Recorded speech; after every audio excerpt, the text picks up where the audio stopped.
Well, tonight we want to talk to you about something that you may never have thought of, the idea of donating your body to science. The Homer Stryker MD School of Medicine in Kalamazoo relies on these critical donations for teaching and research, and it's also a way for you or your loved one to leave a life-saving legacy. Now, it's not for everybody, but if it's never crossed your mind, just listen to this woman's story in my special report, The Final Gift.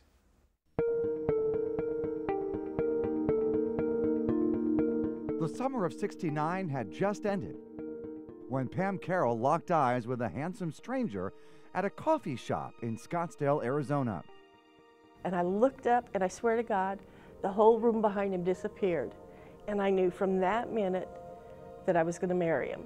And marry him she did. She and Jim were together 45 years, inseparable and very much in love. He was loving, he was funny, he was awfully good looking. They had one son, Jason, Jim's pride and joy and playmate. They would run around the house with squirt guns, those big mammoth squirt. I ended up getting a leather sofa because they kept soaking my sofa. Jason's all grown up now, and a few years ago, Jim and Pam moved to Kalamazoo. But like all love stories, however long, theirs would have an ending. And one day, just as they met, the sight of Jim took Pam's breath away once again, only this time for the last time. He was laying on the floor in the living room, and I thought he was just asleep. It was the summer of 2016. Suddenly alone, Pam was overcome with grief at the death of her husband and terrified too. I didn't know what to do. I'd never been in that type of situation because of our financial situation. I couldn't afford to even bury him. But just then, on the worst day of Pam's life, a solution. A responding police detective mentioned that she could donate her husband here to the Homer Stryker MD School of Medicine. They could take Jim right away and take care of everything. I thought it was a great idea. It solved the problem. Jim would be taken care of, and I didn't have to worry about it. That makes me so happy that someone who is experiencing grief can find some kind of solace, some kind of joy in this gift. Dr. Wendy Lackey is an assistant professor at WMed.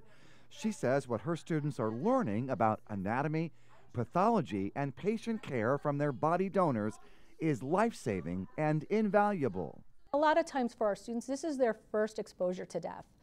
And I want them to focus on the positive that, you know, look at all the education, look at what you're learning from this gift. It's that last thing that you can do to change the world.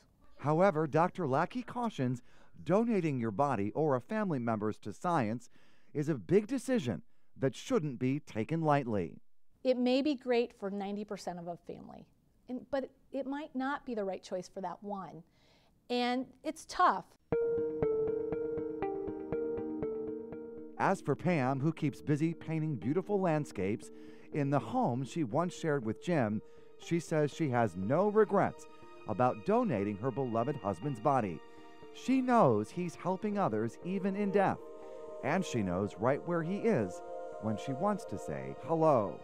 Every time I drive by here, I just nod my head and say, "Hi, Jimmy," and go on my way. It's a great program. Anybody else that needs it or wants it, they should do it. I just think it's very soothing and educational all at the same time. It's a blend, and it helped me a lot. Now, ultimately, Jim and the other body donors will be cremated by WMed free of charge to the families and returned.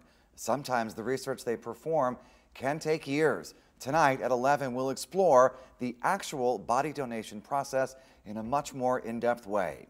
To see this story again, visit our website, wwmt.com.